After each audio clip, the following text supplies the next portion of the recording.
Nick, there's a lot of games that we lose a lot, but these are ones we actually don't really mind that much if we do. Yeah.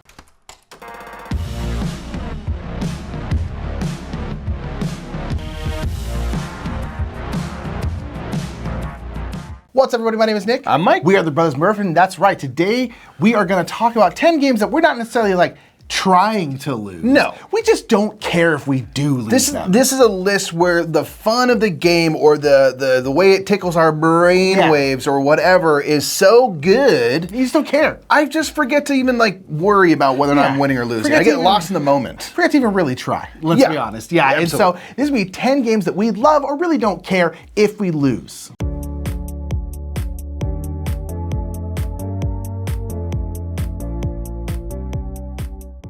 Our number 10 is going to be the Elizabeth Hargrave modern classic Wingspan. Wingspan is a game that I really don't mind losing because of essentially what I'm trying to do in Wingspan. And what I'm trying to do in Wingspan is just build a weird big bird engine.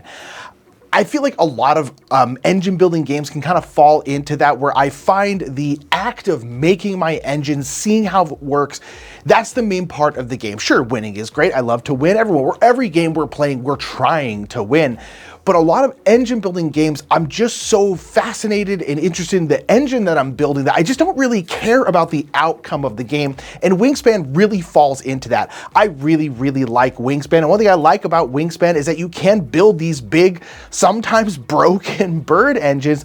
But to me, that's a feature, that's not a bug, right? It's not a bug, that's a feature. For me, it is, because I like the fact that there's this massive stack of bird cards. When you get the expansion, it just adds into that. If you have the European birds and then the nectar expansion, it's just like huge, the oceanic expansion rather. You have so many different birds. There's so many different ways you could build your engine, and that is where the game is for me. I just want to be like, okay, I get these birds. Okay, this is what I'm gonna try and do. This time I'm gonna build a really tucking heavy engine where I'm gonna tuck up a whole bunch of cards, try to do that, and that's basically all I'm gonna do. And I just like to build these crazy engines. I just don't really care if I win or lose in that situation, because the point of it for me is just building that engine, see how it works, and then if I win, cool. If I don't, whatever.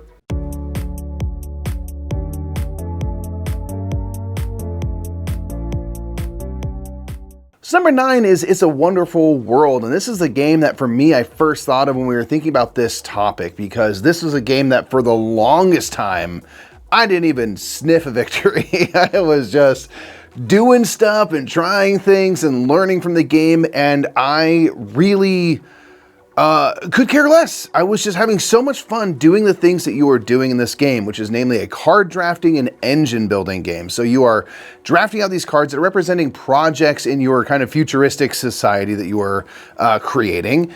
And these are going to require certain colors and amounts of resources in order to complete them. And then oftentimes once they're complete, they will then start to generate resources for you, or victory points, some kind of set collection elements and stuff like that. I enjoy the building up of this engine so much, where you start to produce more and more of these cubes, which you can then instantly place during the production phase onto cards, maybe completing a card that then gives you resource that very same round. It's so satisfying to do those things. And I would get so caught up in that I would forget that I actually have to score victory points and build cards that will help me on that side of things. And I just think that's such a good testament to the game, that the mechanisms and what you're doing in the game are so much fun. It's such a fun puzzle every time, that the winning and losing was just sort of this, kind of afterthought. And that's just always a great sign to think of a great game.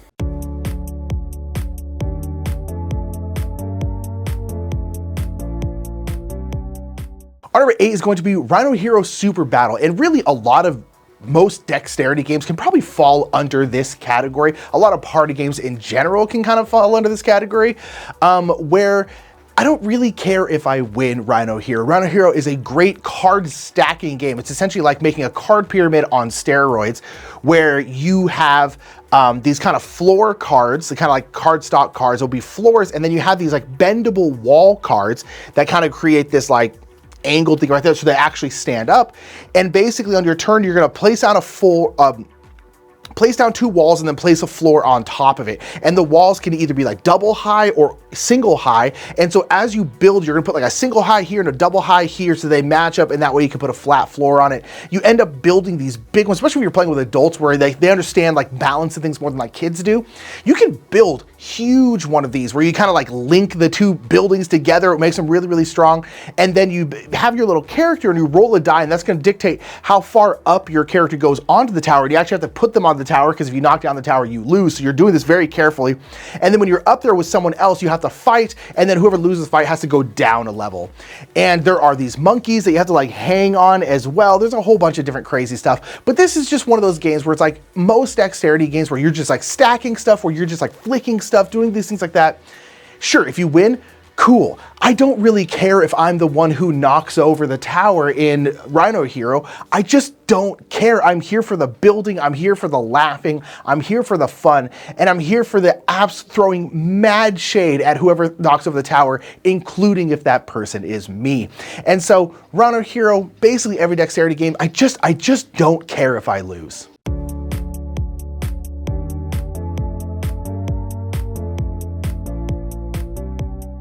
All right, next up we have Coconuts. This is a very silly dexterity game where you have these monkeys that have their hands out like this, and they are spring-loaded, and you're actually going to launch coconut, these little rubbery coconuts, like a catapult, into hopefully your opposing player's cups in order to collect them, almost kind of like beer pong style. You're launching these things and trying to make a little pyramid stack of 6 in order to win. So this is one that, like, I have no idea if I've won or lost more games than not or something, but it's literally just such a fun, silly time. It's such a fun toy, really. And being able to try to employ strategy. These coconuts are not perfectly round, and they are bouncy, so they just take weird bounces and stuff, and there's all these highs and lows in the game. There's these massive moments, epic shots, epic failures, things that just are crazy and stuff like that. So like, this is a perfect like end of the night, beginning of the night, if there's kids around, something like that. This is a perfect game to in my mind, I'm always like, to weed out cool people, because if you can't have fun launching coconuts with a little spring-loaded monkey, I worry about you a little bit. So that is Coconuts.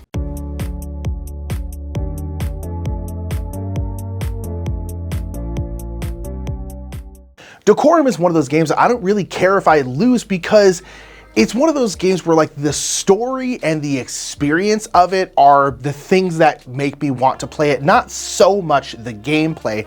So the gameplay, I just don't really care if we lose. Decorum is a cooperative game, very passive aggressive game where you are trying to decorate a house together. You and whoever you're playing with, you're all in a house together, and you have very specific guidelines of certain ways you want the house to look. You want all the floors on the upstairs to be green. You want no red rooms anywhere. Things like that. You want these specific things on the wall, these things not there, all these different kind of stipulations. But everyone has different stipulations, and because we're all very passive aggressive, we will not tell each other what we want. The only thing you can do on your turns is you can place something in or remove something, and then everyone else basically gets to tell you how they feel about that. Like, I really liked that, because in your stipulation, what they just did actually helped you get closer to what you want to do. Or you might be like, I hate that. I hate that, and I hate you. You just get into this like role playing where you're just super passive aggressive about it, and you just constantly are talking crap to the other people, and you're all on the same team, but it just turns into this like silly, fun, crap talking fest. I almost said a different word there. But nonetheless, that's what you're doing. And so it's a tough puzzle to figure out, because as you're doing stuff, you're, okay, Mike keeps taking away this thing, he's putting in this. Okay, maybe Mike can't have a blue kitchen or something like that. There's all these different things. You're like, okay, well, since this keeps happening, you start basically trying to deduce what everyone's thing is and trying to make everyone happy. And you win if you get everyone's stipulations finished by a time limit. And it's just really fun. But again, for this game, it's like, if we lose, I don't really care, because trying to figure out the puzzle was really fun. And then just like the weird, silly role-playing nature of it was very fun. And so Decorum is just a game where like, hey, if we win, cool. If not, I don't really care.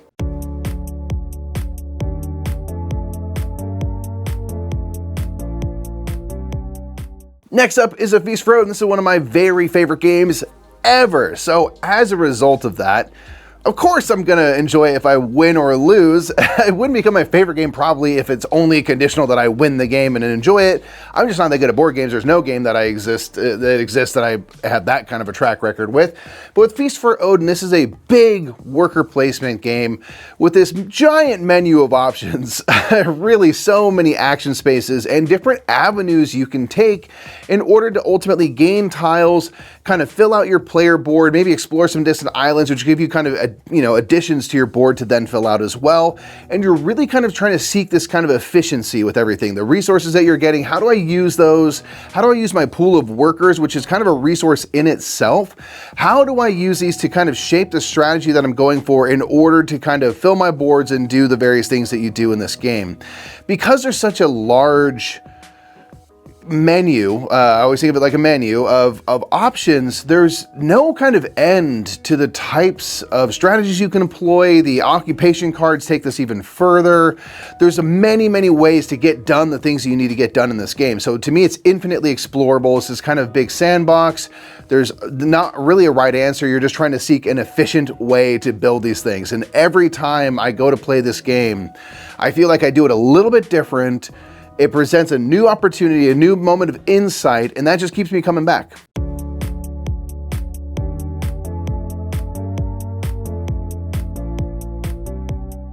Journeys to Middle-earth is a twofold reason of why we don't really care if we win this one or don't actively necessarily want to lose, but just don't care if we lose. And this is a mix of a story and the fact that you're always moving forward. Journeys to Middle-earth is a campaign game where you are going through a story in Middle-earth. It's run by an app. It's based off the same system of Mansions of Madness, 2nd edition, where you are there's a specific scenario you're playing, but that scenario is going to play out differently every time because the map is going to be generated randomly. There's certain things in certain places. Certain things you do in this scenario will change certain things later on down the line. Whole bunch of stuff that it's really fun, and it's Lord of the Rings stuff, and we absolutely love Lord of the Rings here. As you know, there's always weird. You can't see it, but we got remember these cups? Remember these cups from McDonald's? We are our Frodo cup right here. Lord of the Rings people, we love them. So nonetheless, we really like it. So one, I don't really care if I lose because I'm really here for like the gameplay and the story. That's really what I'm here for. But one of the reasons why I don't really care if I lose this one is because it's a campaign game, but if you lose, you still move forward. You are always moving forward. When you do a scenario, you will move forward regardless of whether or not you win or lose. And so therefore losing, you don't want to lose. Bad stuff happens if you lose, but if you lose, it's not like the end of the world. It's not like you have to like replay the same scenario over and over and over again until you win to move forward. No, you're going to move forward anyway. So to me, it's like you definitely want to win. You definitely are trying to win, but if you don't, you just kind of don't, I don't care that much because again, like I'm here for the gameplay. I'm here for the story. And the fact that is if you lose, you're still moving forward anyway. So it just doesn't matter quite as much. And then it's also interesting to see what happens when you lose this scenario, and especially if you play this game through multiple times, as we've showed at least the first few scenarios, we've showed so many different people because we think it's such a cool system. It's cool to see how the story changes when you win and when you lose. So even then there's some interesting things that happen if you lose. And so it just doesn't matter quite as much to us at least. And nonetheless, Journeys to Middle-earth and a lot of campaign games where you're always moving forward, losing isn't really the worst thing because it's kind of interesting in terms of what's going to happen.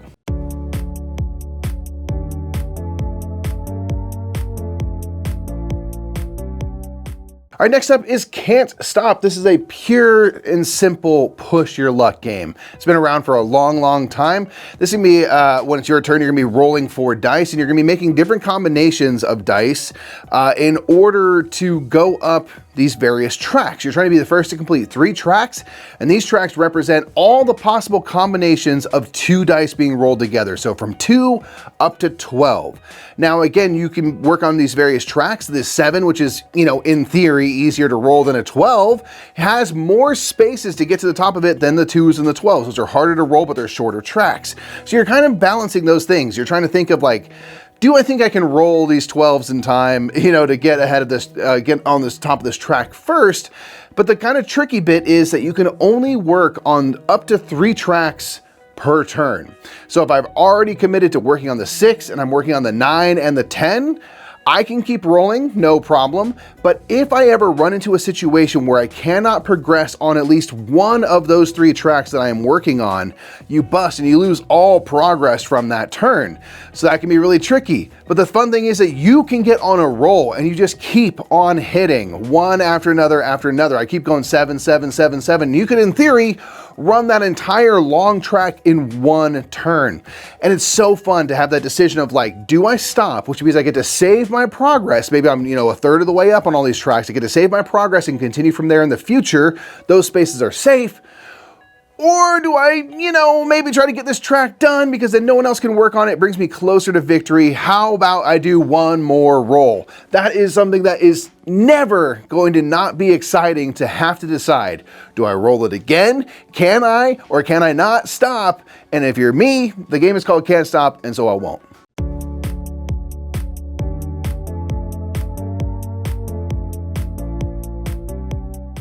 So there is a running theme kind of going on, and that is talking about story. And The Pursuit of Happiness is kind of like the ultimate story Euro game to us. This is a Euro game where you are living out, this is essentially like the game of life if it was a Euro game, like a worker placement Euro game. And that's what you're doing. You're living out your life and you're trying to find long-term happiness, which is the points in this game, arguably the best points in any game ever. Can anyone think of better victory points? Like the victory points is money, the victory points is prestige. Long-term happiness, I think, is the best victory points ever. But that's what you're trying to get, is long-term happiness. And you do that by living kind of a fulfilling life. But that life can be weird. And the reason why we love this game and why ultimately I don't care about losing in this game is because I like telling the story of the life that I lived. Because you can get jobs, you can get promoted that job, you can have multiple jobs, you can get married multiple times if you want to, you can get all these different hobbies, you can get all these different like weird collections, these different projects that you work on.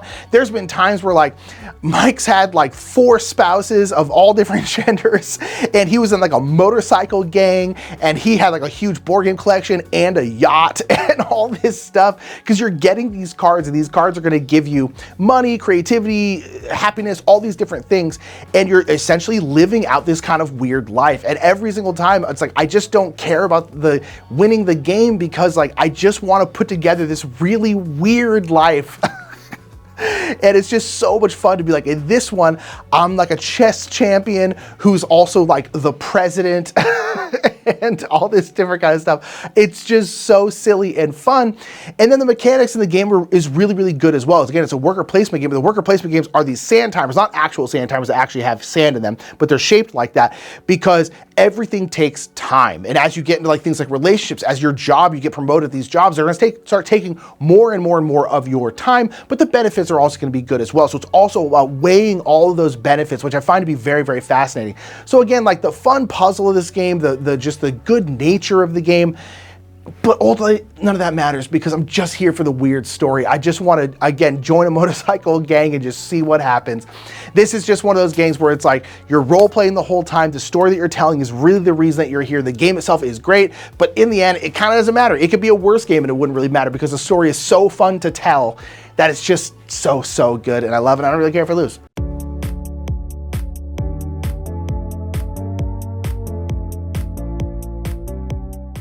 Lastly, we have Thunder Road Vendetta. We had the great pleasure of playing this with Nikki and Lincoln right here at Board Game Geek on game night. Do check that out. This is a game, it's a racing game. Sort of. It's a racing game because you can win by either winning the race, being in first place at the very end of things, or you can also be the only car left on the road. And this is where the kind of vendetta part comes in, or where the road meets the thunder, as it were, because your cars are all equipped with weaponry and things. There are mines and stuff and oil slicks all throughout the race tracks that the boards that you're on as you're kind of going down this apocalyptic road. And so it's a very much a game where, sure, you can try to position yourself, get ahead, or how about I just blow everything up and then I don't have to worry about opponents because they're no longer in the race. Their cars are all disabled and now I'm free to win at my leisure. This game is fully about embracing the chaos that can ensue when your cars crash into each other, when you shoot at each other, when a mine goes off and things like that, because this will often result in cars moving in irregular ways. There are times where cars will just go blasting off, literally flying through the air, maybe into a canyon wall, or pulling off some amazing move where you actually land safely and get to keep on driving. There are player powers and things to explore. There's expansion stuff in this that means your cars can be on fire, which is potentially dangerous, but also makes you go faster. There's just everything, every tool you could possibly imagine that is designed purely to add to the chaotic, fun elements of this game are right here. And for us, I'm leaning into that. I could care less if I win the game. I just want it to be as insane as possible and as cinematic as possible, because I can just picture cars barrel rolling through the air, somehow landing, almost going off the edge, and then pulling right there into the first place and stuff. It's just so fun to think of, like, what would be happening if this was real life or this was a movie we were watching. It's insanely entertaining. So having a game that knows what it is, that wants you to be chaotic and gives you the resources to do that and be as wild as possible is just a no-brainer for us. Sounds 10 games, and we don't really care if we lose. Down in the comments, let us know some games that you think are so fun that or you like the puzzle so much you just don't really care about the outcome. I think it's the best possible sign that a game is great for you is if you're like having so much fun that you could lose horribly or whatever and be like, I want to do that again. That is, there's no better way, I think, to quickly get an idea of what a great game is. So let us know down in the comments below those games for you. And until next time, I'm Nick. I'm Mike. We're the Brothers Murph, and we'll see you later, everybody. Bye.